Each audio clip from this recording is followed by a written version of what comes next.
Hey everyone, this is Will coming back with another portfolio review. Doing one a little bit earlier just because I have the time right now and I wanted to get it recorded because I know upcoming, I might not have as much time through stuff that is planned. And I also don't know when I'd be able to get this next one recorded. I did have some changes, so I figured it wouldn't be a bad time to get it recorded. But also the last time I forgot to get it recorded, so it was a little bit later than I intended. So double whammy. But basically today we're just going to go over the small changes that have happened to my portfolios. Again, go through the accounts, the portfolios that I've updated slightly, and then another piece spreadsheet that I'm going to also share with you because I saw another YouTuber do it. I can't think of his name off the top of my head. I think it was something the Finn Planner. I will have to think of it for sure next time, but it was his idea that he started doing this like net worth tracker and debt snowball, and I'll kind of go over that and talk about how, kind of bouncing off of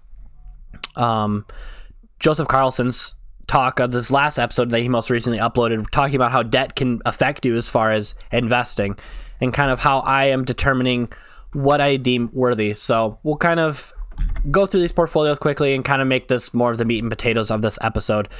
But starting off here, my portfolio hasn't changed very much. It is now up $100 because I deposited another $100. And as of yesterday, it was like, where was it? Like right here. My portfolio had its spot where it was at $100 in net gain. So that was really cool. I took a screenshot of it, because hopefully it's going to get to the point where it's like $100 in gains from stocks and dividends and whatnot. And then it's going to be 150, then 200, and, just kind of tracking that along. So what did I buy the other day then when I deposited was I wanted to dip my hands into dollar cost averaging, which there's so many videos out there. If I go into Wells Fargo, I don't know if it'll give me the opportunity. Okay, maybe I have to go back. So originally my average cost was like $51.90 some cents. So I bought two more shares at like this $48, $49 threshold. And sure enough, it made my cost exactly $150. So my exact average right now is $50. So I'll kind of show you how I figured that out. Obviously, I can just plug in this number into my stock spreadsheet and it's going to be correct. So, portfolio. So yeah, I just dibbled my hands into dollar cost averaging because I saw that Wells Fargo was going down quite a bit. So I was like, well, if I buy these shares at a little bit lower, I'm not losing as much, I guess, if that makes sense, because I'm buying at the dip here. But Wells Fargo also pays me like $2 a year for my one share. So now I'm going to get $6 this year. And I will go over that when I get to this point. But yeah, so since then I bought two more shares, got 75 cents from Keurig Dr. Pepper. There's my deposit. And then I have two more pending ones that are coming up. And again, have that over here. So that's pretty much it for Robinhood. Not much has changed. Yeah, I only deposited $100 because that's all I had. And most of that is because I deposited so much early in the month because I was like, well, I can just wait to pay off my credit card closer to the payment due date. So I didn't put more money to pay it off then. So I just waited till this. So my check was more than enough to pay off my credit card. And then I had still some extra to put in savings and invest. Switching over to M1. Not much has changed either. Put another $100 as well. I try to keep it even just because that's how I want to invest. I like this saying, personal finance is personal. There's 100 different people that will tell you 100 different things and there's no answer that's right. So right now, all of mine are positive, which is really awesome. Like you can see that this was just starting to, take off in the really small sense. You can see that it's starting to bend. So far, I have just about $8 in dividends and almost $40 in market gains, which is great. I think since the last time, I can't remember when the last time I think this was the last dividend that I got was this 11-cent one. But then on the 15th, 12, 13, 25, so 50 cents. The next day, Disney paid me 11 cents. And turns out yesterday I was paid another 6 cents. So I didn't even see that one. So that's awesome. $100 bought me, a bunch of shares, You know, you can see this. It's not like huge amounts of every company, but you know, it's still cool that my $100 can buy this many companies, this many great companies that will then turn around and pay me more money when they get to it. So really awesome. Again, not much has changed, not much to go over. The meat and potatoes is really going to be in the sheets and kind of what I've been doing and looking at. So again, if you have any questions on any of these, feel free to leave it in the comments. I've so far gotten some negative comments and I've gotten some positive comments. So, you know, typical YouTube stuff. You know, it boosts me up a lot more when people make positive stuff than when people say negative stuff. And again, I had to say it in the last video because someone before was like, oh, you copied someone. This is Joseph Carlson's portfolio. This is like his exact holdings, his exact percentages. And as you can see, it does really well. I wish I could go back and show you what my original one did because it didn't do anything. I did not set it up right. And it literally just stagnated. I literally just had money sitting there and it didn't grow. It didn't give me anything. So clearly this is a better setup. Will there be a time in the future where I'm looking and I'm like, yeah, this company, Medtronic, I don't like it. I don't like what they do. I want to sell it. Yeah, I certainly can sell it and I can put something else in there or not at all. Or if I go back to, say, finance, be like, where is American Express? I really like American Express. I like what they do. I want to add them in here. And, you know, maybe I don't like Royal Bank of Canada or something because I have to pay certain taxes because it's a Canadian bank and I'm in the US. So stuff to consider. I could change it in the future. It's just right now I don't see the need to. So moving on to the stock portfolio, not much has changed except for Wells Fargo, as I pointed out. I bought two more at like the $48 price. When I added it up, the original plus the two, it came out to 53. So now my loss isn't as much, kind of, but I'm okay with it, honestly. It updated some of the things. So that's how I'm going to do the dollar cost average. You would just bring up a calculator, you know, type in what your original stock was, you know, plus how, like, the cost of the next stock. So I'm going to try to not stop the recording. So let's say I bought a stock for $15 and then I bought a 15 and then I bought two more stocks at $10 and then you just divide it by 3 and now your average cost is $11.70. We'll say $11.70 a share. So that's huge. So that dropped it down quite a bit. Obviously it may not be that dramatic, but that's just the quick, simple way of figuring it out. So yeah, I don't know going forward how I would average it. I'm pretty sure just going into Robinhood and yeah, just going by this average cost might be the easiest way. And it doesn't matter for this one because there is no average because I'm just constantly buying them. So probably I'll just start pulling the information from Robinhood. I might even double check my numbers to make sure they're correct because mistakes happen. And just continue to make sure all my formulas are correct. I have updated them because before I used to have some and then plus this, plus this, plus this, plus this. I've learned I can do some and the range. You know, if I plug it in, it shows the whole range. So yay for improving. And then my usual percentage charts that I like to look at. This one is spelled incorrect. I'll fix that later. I guess I can fix it now. See, mistakes happen. Perfect. So that's a little better.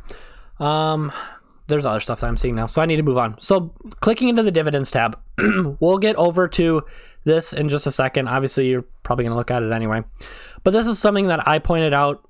I don't know if I made the video on this part or if I noticed it when I was at work. But I was plugging in my dividends, like so far that I've earned and my projected. And something I already noticed, in just 2 months, I am already halfway of what last year gave me. Let me put that. I haven't really invested any more money from last year, kind of, to this year, kind of, you know, because there is some difference. But for the most part, these companies I have not invested any more with. I didn't, you know, buy them at any different of a time. But they're now paying me now, and I'm already halfway on my total from last year. So I might have to change up this chart, but I mean, just think of how crazy that is, how that snowball is already starting. just something to keep in mind. So something else I also did, because I saw it on another video. This one was from Gen Z Investor. He is someone that commented on the last video. If you're watching this video, hey boy, what's up? So he did this projected dividends thing, and I was like, oh my God, another chart for me to make, because I have gone absolutely crazy. My girlfriend thinks I am totally insane because I just keep making charts. But I wanted to look at what is my projected dividends. I did update it as of yesterday. I'm going to try to not touch it because I want to see how close this number is to this number down here. So all I really did is I went through Ford. What is their yearly payout? 60 cents. How many shares do I have? 5. And then I'm going to get $3 from them. I just went down for all of my stocks that pay me money, because there's some like Zynga that doesn't pay a dividend. I thought there was another one that I bought that I thought did, but it doesn't. Lloyd's Banking Group, I think. LYG. Nope, they're on here. Anyway, there was some other companies that I thought did but didn't. But you can see, Ford actually gives me a pretty good dividend. It helps that I have 5 shares of them, but 60 cents isn't anything to joke about. I might want to get more Bank of America because 1 share is 72 cents. GE might be something that they are really cheap though. So, 4 cents isn't great, but when their average cost is $11, I mean, that's not bad. Bank of America is $30. So it's just something to do the math on and see what's worth buying more of. Even LYG is $3 a share. So I could get way more. They have a higher dividend. But again, it's a bank. Banks pay way more. So, but yeah, just going through, you can see that NRZ pays $2 a share. So that's huge. BP pays $2.40. I have ticker. I don't know which one that actually is supposed to be, so I have to check back at that. 208. Duke Energy pays $3.78 a share. So yeah, you can see that this adds up quite a bit. And the other math part that I was doing that I thought was really cool is, say my yearly expenses was $56. The math trick is, if you times that by 25, that tells you how much you need invested in the stock market to pay for your yearly expenses. So times 25 gets you about $1,400, which is what I have invested right now. So it's kind of cool that math actually does work out. Get rid of this calculator. So yeah, this was something that I worked on. Thank you for Gen Z Investor for this idea, even though you didn't tell me to do it. I saw it and I loved it. So credit where credit is due. So heading on to the M1 Finance, I've updated it slightly. I've zoomed out just so we can, see these charts a little bit easier when we do come to it. Added some more colors just to, make it prettier. I also added in here created by Joseph Carlson. So if I do share this in the future, people can see that he was the original creator of it, and I'll have like my logo up here, because again, credit where credit is due. Nowhere does he say this is only for me, you can't use this. But at the same time, I also want to give him credit. The person that commented on the first video was right. I do need to give credit, but it's a process. I wasn't going to have everything ready by episode 2, so it's a little ridiculous to think so. So I'll get my logo. I'll figure out what I want to use for my logo right there. So not much has changed. I will get that updated. Let's see. So I get paid again this day. I'll probably get a video recorded either that weekend or whatnot. So we might see the update on like the 5th of February, I would imagine, when I have it. The last thing that I want to talk about, which is probably going to be the meat and potatoes, is the net worth tracker. I am opening up my finances to people because I think this is important, not because I feel like I have anything to hide, because all this is valuable information for people, and maybe it's something that they can be, it can motivate them to do it themselves. I think I want to center these. Sorry, I'm just seeing stuff. So what we have going on right here is we have what my liabilities are, which is the loans that I have out that I need to pay back to my bank. And then we have all of my assets updated as close as I can to what the actual numbers are going to be. So liabilities, I have a personal loan for my watch that I bought, which is over here, and I'll talk about that in a second and why it's so much and the loan's not as much. The car loan that I have, which is right here, and then we have the liability total. So I am just keeping track of my total balances. So since last June, this is where the balances started at, and I've paid about $2,000 off. Not bad, not great. So this is my other car. I have 2 cars. I know, I'm awful. So this is kind of what I was talking about in the second episode, where I am planning on selling my car. I predict I can get about $8,000 for it, so that's why I'm tracking this right now. Once this is sold, this is gonna flow into this, and probably one of these 2. So that's the plan. This is my winter car, which will now be my main daily car because it has low miles still. It's basically brand new. It's 2014. It's probably not actually valued at $10,000. It's just, it is so tough to figure out what the value of your car is. Kelley Blue Book can only get you so far. So these numbers are probably a little squeezed, and probably giving me the benefit of the doubt, but it is what it is. This is also probably a little squeezed as well because I don't think it's totally accurate. I personally, in my head, was valuing my watch at like 75, if I needed to liquidate it. It is my graduation gift to myself before I got into excuse me, into hardcore investing. Sorry, I just had to take a quick pause there. It's tough talking for 16 minutes straight on these videos. I'll get practice at it. If I needed to liquidate it, I'm sure I could get 75 for sure. But if I went to chrono24.com, they have a spot where you can evaluate your watch by typing in your model number, and it gave me 8,300. So I'll take that. It's a win for me. Even in the pre-owned state, it is that much. But yeah, it was a gift to myself, and maybe in the future I'll show a video of it, just because maybe some people are curious. But again, this is an asset. It is like normal watches. Like if you were to buy like a Citizen or a Timex or, depending on the Seiko, it's not going to be an asset for you. Something that's over $5,000 is generally what you want to consider your assets, except for the Robinhood and M1 portfolios, because those are growing and they're basically, retirement savings checking. Excuse me. I'm so sorry. All right. I'm going to try to make it through it. So anyway, that's the watch value. And I can talk about in like another video, like if you are unfamiliar with how to figure out a value from Kelley Blue Book, we can do that. If you're also in a situation like me where you have a watch from a grandfather or your father, or you bought one for yourself and you want to know what the value is, we can go over this in another video. And then so far I haven't updated these numbers. So this is from last week when I was making this.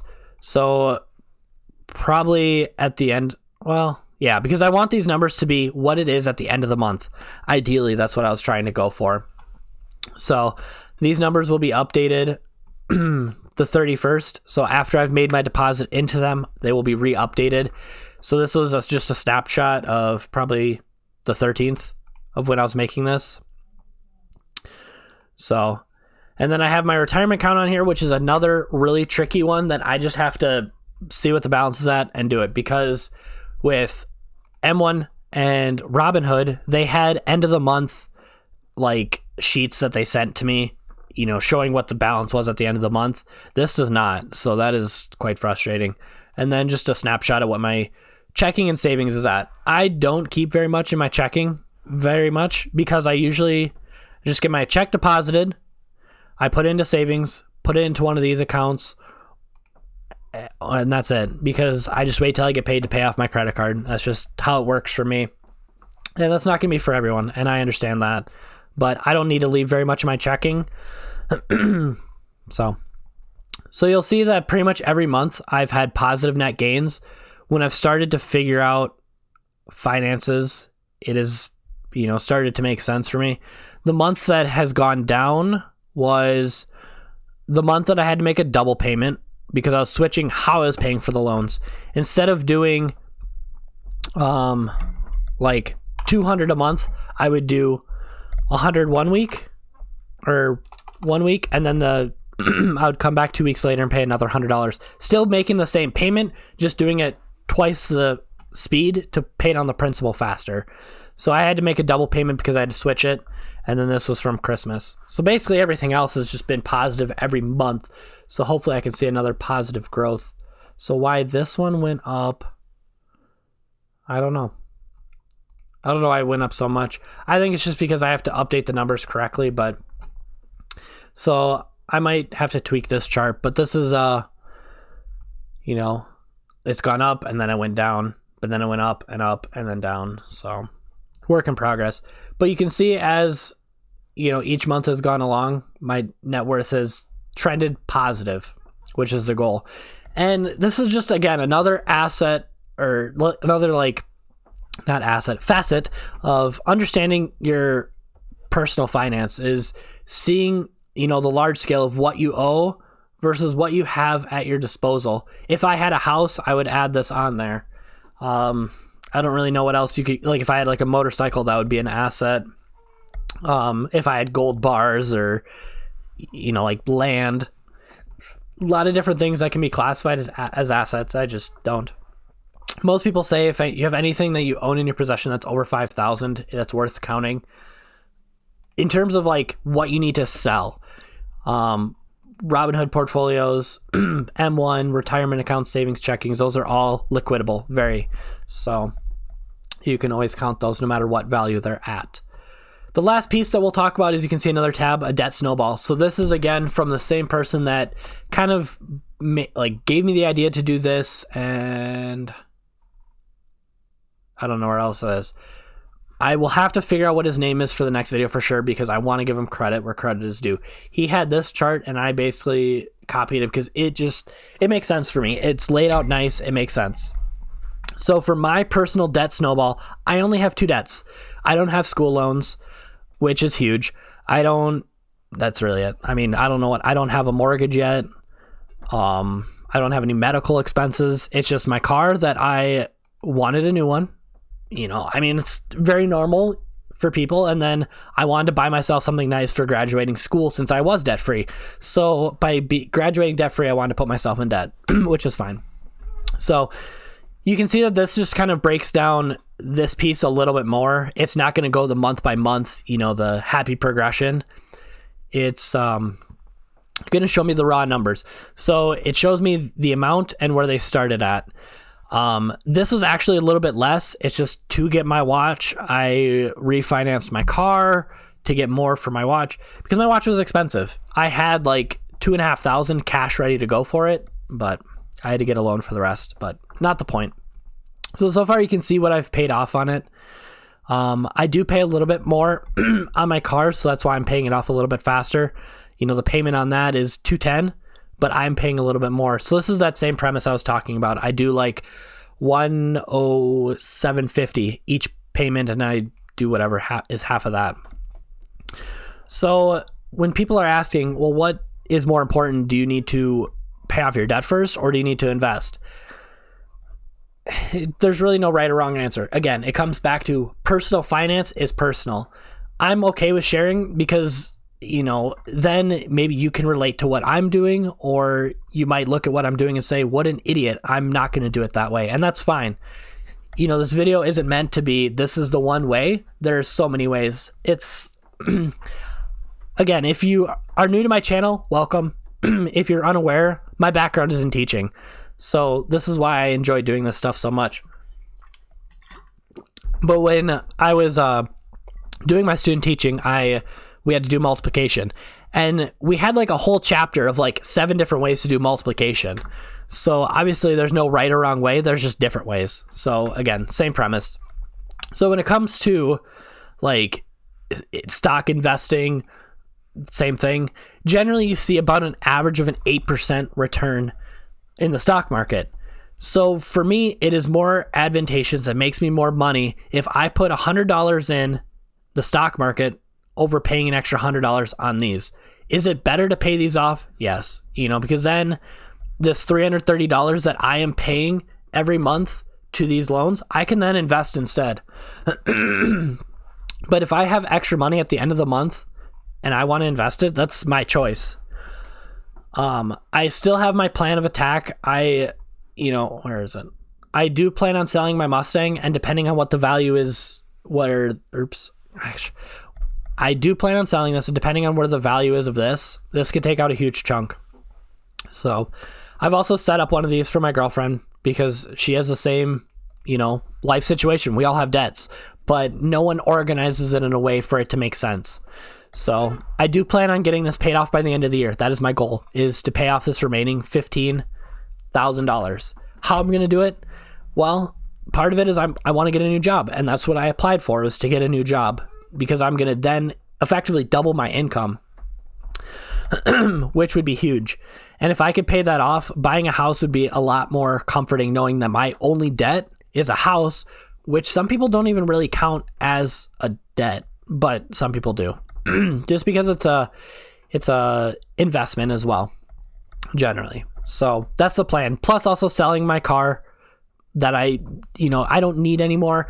I've had my fun with it. It's time to pass it along to someone else, and maybe someone's been looking for that car, and that can bring them joy, which is great.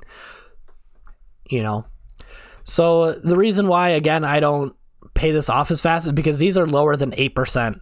If I had like a credit card debt was another one, but if I had like a credit card debt payment that was $4,000 at 15% interest, I need to pay that off right away, because throwing money at these portfolios is not going to make me as much as paying this off faster, because this debt grows faster as a bigger debt than my stocks can, receive for me. The personal loan is quite high at 7.19% interest, but it is very low compared to credit cards. So there's that. Again, you could leave your opinion. What do you think? Do you think I'm doing things okay? Do you think I'm doing things incorrect? I want to know what you think. I have literally opened my doors to, allow you guys to see what I do. And I'm always curious to know what you guys do or how you think. This is just how I think. I've opened it up. Excuse me. I woke up with a sore throat to begin with, and then trying to talk for 30 minutes straight. Good thing I have my water ready, but we'll wrap it up here. I don't remember where I was going, but basically I've opened you guys up to kind of see what I do and for you to give me advice, or if you guys agree, that'd be great too. But I've charted it out. I've looked at it, and this is just where I, think is the best course, I guess. I've told you my goal in the second video that I want to get my portfolios, this one to 5,000 and this one to 5,000, plus also paying off 15,000. I mean, that's a lot of money, but that's just part of what my goals are. If at the end of the year, if I don't get this to 5,000, if it's only at like 3,000 and this one's only at 3,000 and I've paid off half this debt, it may not have been a win in the sense that I didn't reach my goals, but I have $6,000 invested, plus I have half my debt gone. Like, that is 10,000. Well, no, let me math quick. I'm at 2,000 a piece, 4,000. Yeah, I've done about like $10,000 in spending, to pay this down and also build these up. So that's like currently half my income. I don't make very much. That's why I'm looking for a different job. So just wrapping it up here. Thank you so much, guys, for watching. If you made it to this far in the video, that is so awesome. I appreciate it. These videos are starting to take off because I'm consistent with making these. And I hope I can bring in, a new set of fans that enjoy the investing part. And then when I'm not making these videos, they enjoy the gaming videos that I make. I post videos daily. These ones, since they take a little bit longer and actually have to wait for something to change, I post these about every other week, I'd say. It's just the last one posted earlier this week because I already had a bunch of videos queued and then I just threw it at the end. So that happens. So this one will probably be posted soon, relatively soon, because I don't have any videos queued. So thank you so much, guys. Leave a like, comment on what your thoughts are, and consider subscribing to continue watching this portfolio grow. Thank you so much, guys.